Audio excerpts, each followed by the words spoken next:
ever feel like, those traditional ideas of God, like a distant king, they just don't quite resonate? Yeah. Like maybe there's something more. Well, get this. We're diving deep into the Urantia book's take on God, specifically focusing on Jesus' teachings during his last week at Pella. Oh, fascinating. Right. Yeah. It's an electric time. Think about it. News of Lazarus' resurrection is spreading like wildfire. Right. And Jesus uses these final teachings to really challenge those conventional views and offer a much more, relatable personal understanding of God. Yeah, and of course, you can't forget the Pharisees. Oh, right. Talk about high stakes. Yeah, absolutely. This is intense stuff. Yeah. But one of the most revolutionary concepts Jesus presents, it's this whole idea of a God who actually seeks us out, which completely flips the script, right? Right. On that idea that we have to earn our way through, repentance and all that, Right. to be accepted. It's about God's relentless pursuit. Just pure, boundless love driving everything. It's beautifully shown.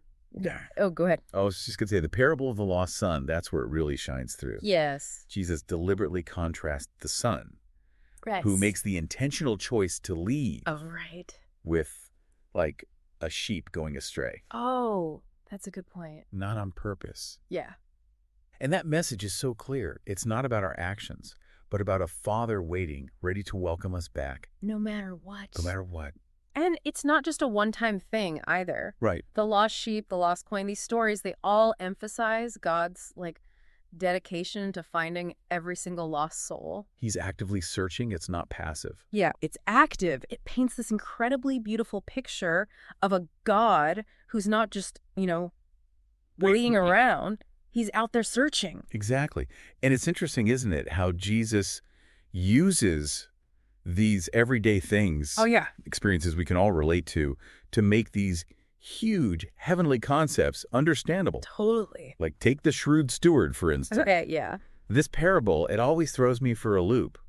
Because you've got this steward, he's being dishonest, right? Right. Manipulating his master's accounts. Yeah. For his benefit, by the way. Not cool. And yet there's this admiration for his cleverness. It's like, wow, he's resourceful. It's true. Like you almost root for him, even though you know he's in the wrong. Exactly. And Yeah. Jesus uses that seemingly backward situation to make a huge point. Okay, I'm listening.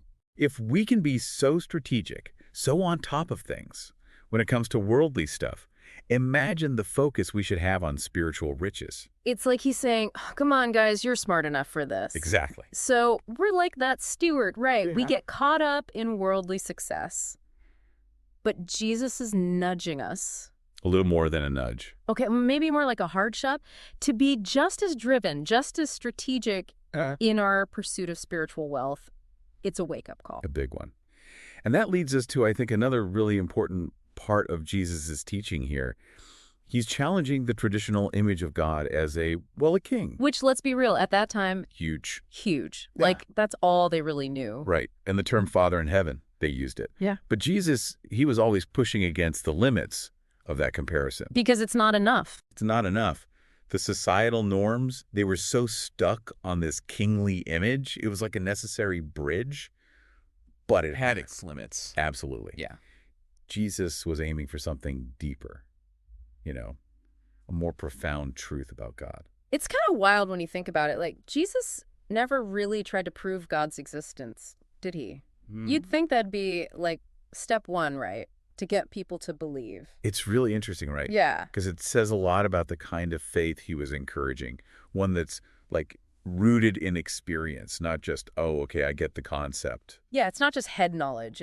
Exactly. It's deeper. Heart knowledge. Yeah, he's shifting the focus from knowing about God to, actually knowing God personally. And that kind of ties into this other thing that always sticks out to me, the difference between God and Father. Oh, yeah. It's subtle, but... Subtle, but huge. Huge. Right. Yeah, what's the difference there? So when Jesus says God, it's often referring to this, vast, infinite concept. The big picture. Yeah, the big kahuna. Yeah. But Father, that evokes something different. Yeah, it's more intimate. Personal, Oh, right? Exactly. It reminds me of how the Urantia book talks about Yeah. those Jewish concepts, Elohim and Yahweh. Yes. Totally. We're different, right? Yeah, Elohim, it's more about power, majesty. The grandeur of it all. Right. The overarching awesomeness of God. Yeah. And then Yahweh, that's more about covenant personal interaction. The fatherly side. Exactly. And it seems like Jesus is, I don't know, going beyond those distinctions towards something more universal. Yeah. A father figure that's for everyone, accessible. Absolutely. He even identifies solely as the Son of the Father. It's true. Like, that's his main jam. Yeah. Revealing the Father's character is central to his whole message. It's almost like he's saying, if you want to get the Father, you got to get me. Yeah. And it's not just about, like, intellectual understanding. Right. It's not enough to just read about it in a book. That's about embodying it. Exactly. Living it out. And you see this throughout, the Gospels, the whole ministry. It's not just about listening to the words. Right. It's about action, doing something with it. And that takes us to that, that one-liner, he who has seen me has seen the Father. Ah, yes. Powerful, right? Yeah. Gets right to the heart of it. Because he's not just, like, a messenger. He's claiming to be the message.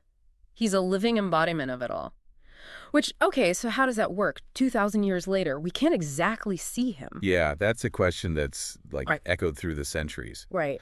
But, the Urantia book, I think, has a really insightful take on this. Okay, what's that? Remember that bit about Jesus being a spiritual lens? Oh, yeah. Like, he's focusing this infinite light of God into something we can actually grasp. So it's not about physically seeing him. It's about recognizing that same divine spark. Yes. In ourselves, in the world. Exactly.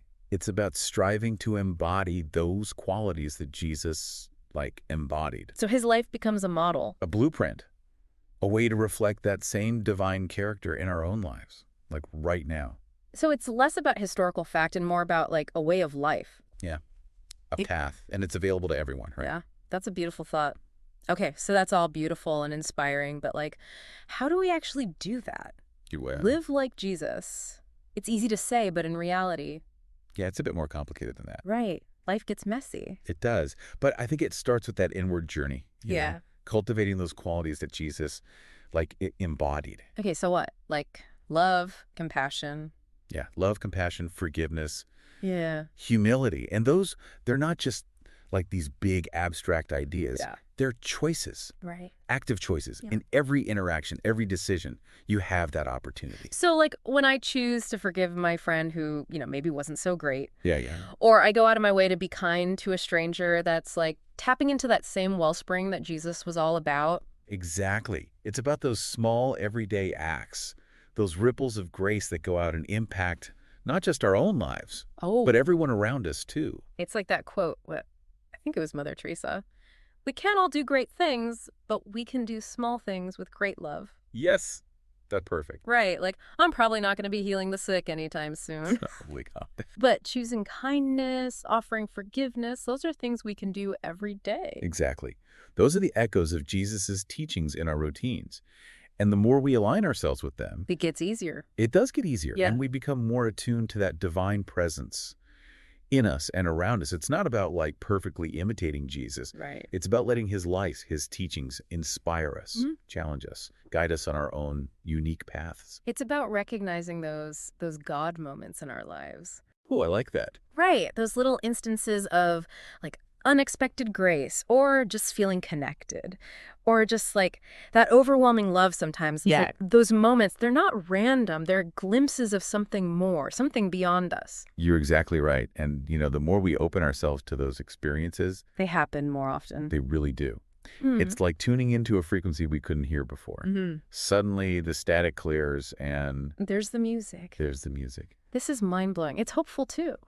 Yeah. So connecting with the divine, it's not about following all these rules. It's about the inner work. Right. Love, compassion, forgiveness, cultivating that inner world. And in doing that, we transform ourselves, but we also contribute to transforming the world around us. Okay, so that brings up something. Because if we're all capable of, tapping into this divine spark, if we're all children of God, does everyone go to heaven? What about the really, really bad people? Yeah. The age-old question, and honestly, I don't have a definitive answer for you. Fair enough. But the God that Jesus reveals, he's all about love, mercy, forgiveness. Boundless. And, the Urantia book, it doesn't shy away from how complex we are, our free will and all that. So just because we're all sparks doesn't mean we always make sparkling choices. Right. So that's where growth comes in, like the soul's journey. Exactly. It's progress, not perfection. Right. We're all at different points on the path. So even the people who make awful choices, They still have that capacity for growth, for turning back towards the light. it's never too late. Never too late.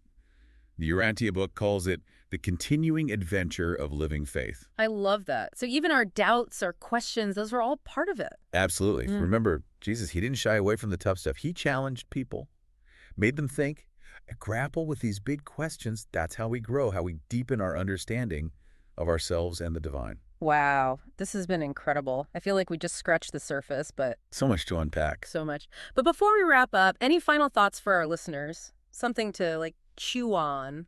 After all this, the question that really sticks with me is, if truly knowing God is about experience, not just words, as Jesus suggests, what experiences in your life have given you a taste of that? What moments, big or small, have revealed that love and grace that Jesus was all about? Hold on to those. Examine them. Let them lead you deeper into the mystery of it all. Beautifully said. I think I'll leave it right there. A question to carry with us. A reminder that this whole search for God, it's not some abstract thing. It's personal, it's relevant, and it's happening right now in every moment if we open ourselves to it.